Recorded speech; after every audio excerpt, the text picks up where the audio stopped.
Kita sudah kembali, para pendengar setia Tribun Ultras Indonesia, dan malam ini, atau hari ini, kapanpun kamu mendengarkan ini, kita harus bicara tentang apa yang terjadi di Estadio Azteca.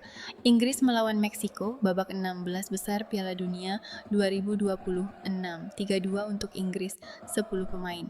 Tekanan yang luar biasa dari tuan rumah, Bellingham lagi, Kane lagi. Rizky, menurut kamu, apa yang sebenarnya terjadi di sana? Baik, mari kita bicara sepak bola yang sesungguhnya. Azteca, stadion yang sudah melegenda bukan hanya karena kapasitasnya, tapi karena atmosfer dan beratnya sejarah yang tersimpan di sana. Ini stadion tempat Maradona mencetak gol tangan Tuhan. Tempat Pele juga pernah menunjukkan kehebatannya. Terletak lebih dari 2000 meter di atas permukaan laut. Dan sebelum pertandingan ini, media-media Inggris sudah banyak yang menulis soal betapa beratnya kondisi itu. Wawancara dengan mantan pemain Inggris yang pernah bermain di sana, cerita soal betapa susahnya bernafas, betapa kuatnya tekanan supporter tuan rumah. Apakah itu memberi dampak nyata pada pemain Inggris yang bermain malam itu?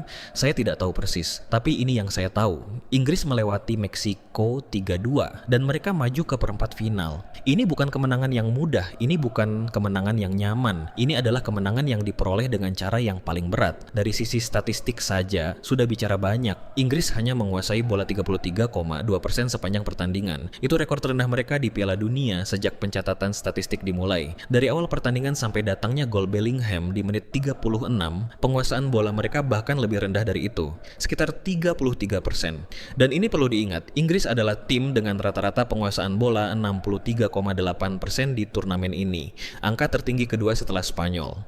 Jadi buat mereka, malam itu adalah pengalaman yang benar-benar berbeda. Awal pertandingan dikuasai sepenuhnya oleh Meksiko. 4 percobaan pertama dalam pertandingan ini semuanya dari Meksiko. Mereka mendominasi area tengah, mereka menekan tinggi, mereka mengurung Inggris di sepertiga akhir. Tuchel sebenarnya sudah memprediksi ini sebelum pertandingan, dan setelah pertandingan dia mengakui bahwa itu memang terjadi persis seperti yang dia perkirakan. Tapi itu bukan berarti timnya tidak kesulitan. Mereka betul-betul kesulitan. Ada satu hal yang menarik tentang Thomas Tuchel dan hydration break. Dia tidak menyukainya. Di pertandingan melawan Kongo beberapa hari sebelumnya, dia juga tidak menyukainya. Tapi 2 kali berturut-turut jeda air minum itu justru membantu timnya. Memberikan waktu untuk memberikan instruksi kolektif kepada seluruh pemain, sesuatu yang hampir tidak mungkin dilakukan selama pertandingan berjalan. Di jeda itulah Tuchel bisa berbicara kepada semua pemain sekaligus, memberikan koreksi, memperbaiki organisasi pertahanan. Itu membuat perbedaan. Dan kemudian Bellingham terjadi. Menit 36, Saka yang masuk sebagai starter menggantikan Noni Madueke mengirim umpan silang dan Bellingham ada di sana. Tapi perhatikan posisinya saat umpan itu dilepaskan. Dia bukan berada di posisi striker. Dia jauh dari posisi sempurna. Jarak minimal 10 meter dari titik ideal. Tapi dia berlari seperti striker nomor 9, menafsirkan umpan itu, membaca kemana bola akan pergi, dan dia mengarahkan bola masuk dengan kepala. Kalau Ancelotti pernah mengatakan sesuatu yang saya suka tentang hal ini. Dia bilang bahwa striker harus menjadi orang yang paling optimis di lapangan. Mereka harus percaya bahwa selalu ada kemungkinan bahwa kiper mungkin melakukan kesalahan, bahwa bola mungkin memantul ke arah yang menguntungkan, bahwa dari 1000 situasi yang tampaknya tidak ada harapan, 1 diantaranya akan berujung gol. Dan penjaga gawang katanya harus menjadi pesimis, harus selalu berpikir bahwa ada bahaya, bahwa kesalahan bisa terjadi kapan saja. Bellingham di momen itu bermain dengan mentalitas striker sejati, dan itu bukan pertama kalinya. Di musim pertamanya bersama Real Madrid, dia mencetak 23 gol dan 13 assist dalam semua kompetisi, termasuk brace di El Clasico pertamanya. Ini bukan kebetulan, ini mentalitas. 88 detik kemudian, menit 38, Bellingham mencetak gol kedua. Kali ini berawal dari Kane yang melepaskan umpan, dan Bellingham menyelesaikannya. 2 gol dalam 98 detik. Itu rekor tercepat yang pernah dilakukan pemain Inggris di Piala Dunia. Sekarang Bellingham sudah mencetak 5 gol di Piala Dunia secara total, 4 di turnamen ini saja. Dia melampaui Michael Owen dan Bobby Charlton yang masing-masing mencetak 4 gol di Piala Dunia sepanjang karier mereka. Dan 7 dari 10 gol internasionalnya dicetak di Piala Dunia atau Piala Eropa. Momen-momen besar, panggung terbesar. Di Piala Eropa 2024, banyak yang mengkritik performanya secara keseluruhan. Tapi dia tetap mencetak gol-gol besar. Gol overhead kick di menit 95 melawan Slovakia di babak 16 besar, gol yang menyelamatkan Inggris dari eliminasi. adalah salah satu momen paling ikonik dalam sejarah turnamen Eropa modern. Begitulah cara dia bekerja. Dia tidak selalu mendominasi keseluruhan pertandingan, tapi saat momen paling penting datang, dia ada di sana. Di Dortmund musim terakhirnya, dia mencetak 14 gol di semua kompetisi dan meraih gelar pemain terbaik Bundesliga musim 2023. Dortmund finish sebagai runner-up di musim itu, kalah tipis dari Bayern Munich pada hari terakhir. Bellingham tidak bermain di pertandingan terakhir musim itu karena cedera lutut. Banyak yang percaya, termasuk saya, bahwa kalau dia bermain di pertandingan itu, Dortmund bisa jadi juara Bundesliga. Tapi kembali ke pertandingan ini. 2 menit setelah gol kedua Bellingham, Julian Quiñones mencetak gol balasan untuk Meksiko di menit 42, tiba-tiba 2-1. Dan sampai peluit babak pertama, Pickford harus membuat beberapa penyelamatan penting, termasuk satu penyelamatan dari tembakan keras Raul Jimenez. Di menit tambahan babak pertama, bahkan ada situasi berbahaya dari corner yang diselamatkan oleh Bellingham sendiri di garis gawang.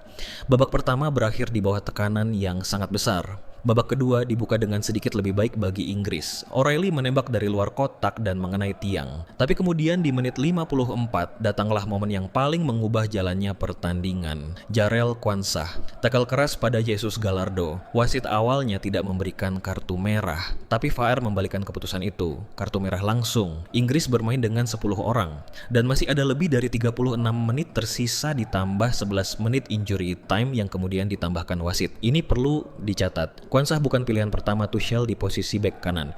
Tino Livramento mengalami cedera setelah skuad Piala Dunia diumumkan. Jet Spence tampil di pertandingan sebelumnya. Bahkan Trent Alexander-Arnold bisa dipanggil sebagai opsi lain sebenarnya. Tapi Quansah yang dipilih.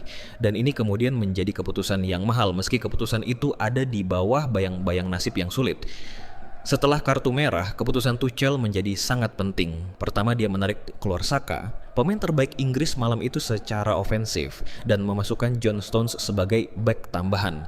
Lalu perubahan-perubahan berikutnya semuanya defensif. Morgan Rogers masuk, dia adalah pemain nomor 10 yang secara teknis menyerang, tapi dia masuk dengan misi bertahan, dan Dan Burn juga masuk. 40 menit lebih terakhir, Inggris bermain dengan formasi 5-3-1. 5 bek, 3 gelandang kerja, dan Kenny sendirian di depan. Bellingham ditarik mundur untuk membantu pertahanan. Itu bukan Inggris yang biasanya kita lihat, tapi itu Inggris yang tahu cara bertahan. Tapi sebelum semua itu, di menit 60, ada momen yang menentukan. Anthony Gordon dijatuhkan di kotak penalti. Penalti untuk Inggris. Kane melangkah maju. Saya harus menyebut konteks ini.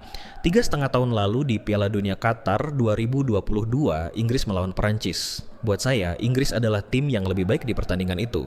Tapi mereka kalah 1-2. Di menit-menit akhir, saat ada peluang menyamakan kedudukan dari titik penalti, Kane yang maju, dan dia gagal. Prancis melaju ke semifinal. Itu adalah beban yang sangat berat yang Kane bawa. Karena itu ketika dia mendekati titik penalti di malam di Azteca ini, tidak ada cara lain selain mengingat momen itu. Tapi Kane menendang dengan sempurna. Gol. 3-1. Satu hal menarik lagi. Ini pertama kalinya dalam sejarah sepak bola. Sejak pencatatan data dimulai tahun 1966,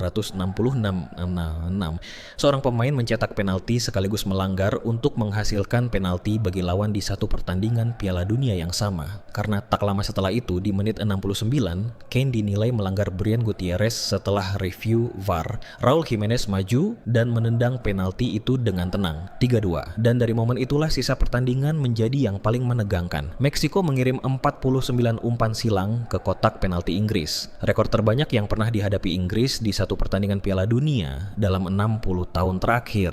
Inggris mencatat 48 sapuan bola. Juga rekor terbanyak mereka sejak laga melawan Belgia di tahun 1990. Ini bukan angka yang menunjukkan dominasi, ini angka yang menunjukkan tim yang sedang mempertahankan tembok terakhir.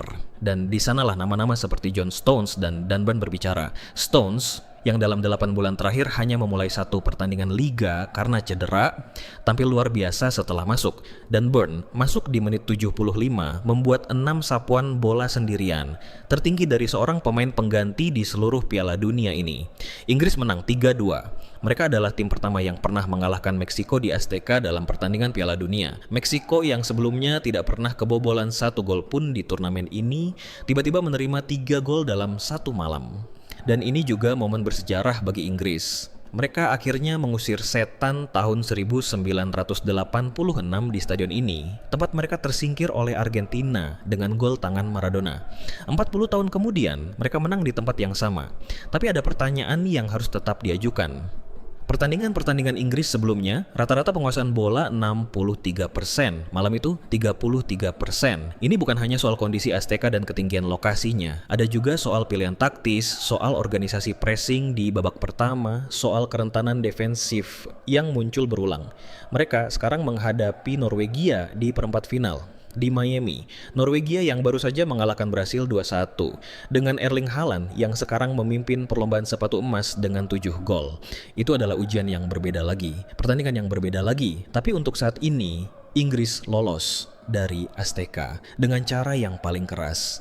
Dan itulah Tribun Ultras Indonesia mengupas tuntas apa yang terjadi di Azteca malam tadi. Analisis yang sangat mendalam, Rizky. Sekarang kita tunggu perempat final. Inggris lawan Norwegia, Haaland lawan Kane. Dan pertanyaan besar yang belum terjawab. Sampai jumpa di episode berikutnya hanya di Tribun Ultras Indonesia.